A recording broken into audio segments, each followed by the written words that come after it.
सवालों के जवाब देने के लिए आज हमारे साथ जुड़ रहे हैं बीजेपी के राष्ट्रीय प्रवक्ता राकेश त्रिपाठी हमारे साथ यहाँ स्टूडियो में। राकेश त्रिपाठी जी, मैं पूछना चाहती हूँ संभल से मऊ, मऊ से नागपुर बाहरी लोग आए और पूरी तरह सुनियोजित कहा जा रहा है, किसी अफवाह के बेसिस पर इस तरह का वायलेंस, इस तरह की आगजनी आप समझ सकते हैं हो सकती है? नहीं, अफवाह के आधार पर यह वायलेंस नहीं हुआ है। आपने नविका जी जो शुरू में कहा ना कि सोची समझी सुनियोजित तरीके से, और उसके कारण बता सकते हैं। नागपुर का ही चयन क्यों किया गया?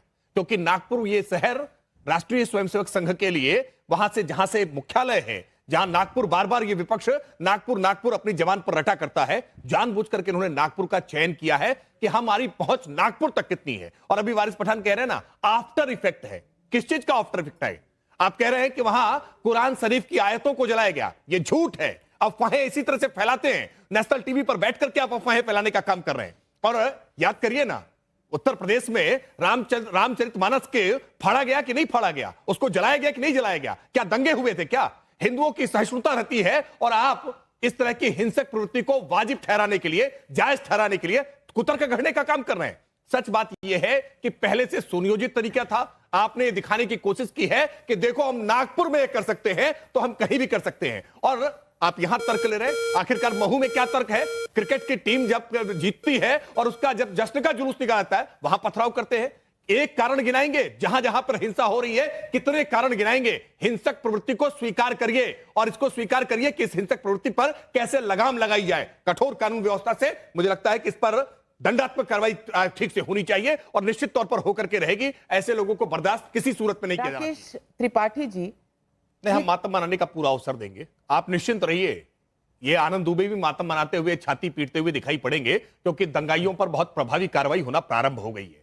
और आप देखिएगा, ये जैसे उत्तर प्रदेश में समाजवादी पार्टी आती है ना, जब कार्रवाई होती है, अभी संभल में हमने कार्रवाई की ना, तो दंगाइयों के घर कैसे जाकर के आंसू बहाने का काम समाजवादी पार्टी कर रही थी। अभी कांग्रेस पार्टी, अभी ये उद्धव ठाकरे गुट के लोग, ये सब जाकर के अभी वहां मिजाज पुष्टि करने का काम करेंगे, उनके आंसू पोंछने का काम करेंगे, मातम मनाने का काम करेंगे। आपको अवसर देंगे, हम पेन किलर खा करके रहिए, क्योंकि दर्द आपको बहुत होगा। इन दंगाइयों पर बहुत प्रभावी कार्रवाई देवेंद्र फडणवीस की सरकार करने वाली है। हम किसी प्रकार की कोई उदारता बरतने वाले नहीं है। और आप निश्चिंत रहिए, औरंगजेब की कब्र पर जो आपके विचार है ना, उसको पूरा करने का काम भी हम ही करेंगे। और जो इस प्रकार के आक्रांता हैं, जिनका महिमा मंडन अब तक होता रहा है, उनको नेस्तनाबूद करने का काम भी करेंगे। गुलामी की लकीरों को पूरी तरह से मिटाने का काम भी हम ही करेंगे। आप एक तरफ कह रहे हैं कि हम हिंसा का खंडन करते हैं, वहीं दूसरी तरफ कह रहे हैं कि औरंगजेब का कोई फोटो जलाएगा तो उसकी प्रतिक्रिया होगी। आप ये कह रहे हैं कि औरंगजेब का फोटो जलाएगा तो घर जला देंगे, इसको जस्टिफाई कर रहे हैं। अरे एक बात तय करो ना, कि आप अगर हिंसा का अगर खंडन कर रहे हैं, उसको हतोत्साहित करना चाहते हैं, तो कहिए इनके खिलाफ कार्रवाई होनी चाहिए। कहिए जो कुछ हुआ है, ये अपराध हुआ है, हिंसा करने वाले लोग आतंकी हैं। क्या मारेंगे आप आगे रास्ते पे? नहीं, फोटो जलाने से क्या आप उसका घर जला देंगे? औरंगजेब का फोटो जलना चाहिए कि नहीं जलना चाहिए? क्या औरंगजेब का पुतला नहीं जलना चाहिए? औरंगजेब का महिमा मंडन होना चाहिए? हिंसा है, नहीं आप आके आप क्यों जलाए आपने? अरे आपको अरे क्यों नहीं जलाएंगे औरंगजेब का फोटो? बिल्कुल औरंगजेब का फोटो जलेगा, औरंगजेब का पुतला जलेगा, औरंगजेब का महिमा मंडन नहीं होगा। चादर है ग्रीन, जलाओ, मार डालो, जलाओ। आप औरंगजेब का फोटो जलाने पर घर जलाएंगे क्या? आप घर जलाने की जिम्मेदारी ले रहे हैं क्या? आप हिंसा को भड़काने का काम कर रहे हैं। वारिस पठान सार्वजनिक तौर पर हिंसा को भड़काने का काम कर रहे हैं। वारिस पठान इस बात को जस्टिफाई करने का काम कर रहे हैं कि अगर कोई फोटो जलाता है तो घर जला दो, उसकी प्रतिक्रिया कर दो।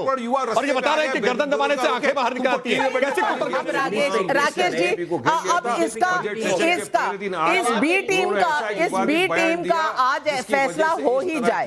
ये अबू आजमी अगर आपकी बी टीम है, कांग्रेस वाले कहते हैं वारिस पठान और ओवैसी आपकी बी टीम है, सभी लोग आपकी बी टीम है, तो विपक्ष में है कौन? आनंद दुबे जी अकेले रह जाएंगे? पूरा देश मैं ऑफिशियली बता रहा हूं, मैं बीजेपी के प्रवक्ता के नाते ऑफिशियली बता रहा हूं, हमारी कोई बी टीम नहीं है। ये सी ग्रेड की सारी टीमें हैं, ये कांग्रेस के साथ है, कांग्रेस के साथ जुड़ी हुई है। और देख लीजिए ना, मजहबी तुष्टीकरण के प्लेटफॉर्म पर सब एक साथ खड़े हैं। कल all India Muslim personal law board के आखिरकार धरने पर क्या सारे दल एक साथ दलबहियां नहीं कर रहे थे? क्या ये सारे दल मिलकर के एक जबान नहीं बोल रहे थे? क्या समाजवादी पार्टी और कांग्रेस पार्टी जैसे दल एक साथ वहां नहीं खड़े थे?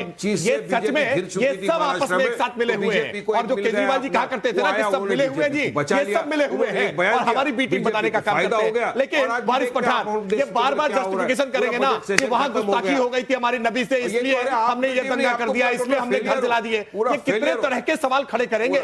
आपको अरे बहाना चाहिए खैर। हिंसक प्रवृत्ति को दिखाने का। सीए एनआरसी का मुद्दा आता है, जगह जगह आप धरना प्रदर्शन के नाम पर आतंक करने का प्रयास करते हैं, डराने का प्रयास करते हैं। जामा मस्जिद के सर्वे का सवाल आता है कोर्ट के आदेश से, आप पत्थरों से उसको उगलने का प्रयास करते हैं। अब औरंगजेब के कब्र का मामला निकल कर सामने आया, आप फिर आतंक दिखाने निकल आए। इस आतंकी प्रवृत्ति से कब बाज आएंगे, इसकी निंदा कब करेंगे? और एक बार भी तहसीन पूनावाला से पूछिए, एक बार भी ये भी निंदा नहीं कर रहे डिप्लोमेटिक तरीके से कि सरकार से ये सवाल पूछिए, सरकार से वो सवाल पूछिए। अरे खोल करके कहिए ये हिंसक प्रवृत्ति वालों पर लगाम लगनी चाहिए। ये कहिए ना ये हिंसा फैलाने वाले जो लोग हैं इस पर लगाम लगे।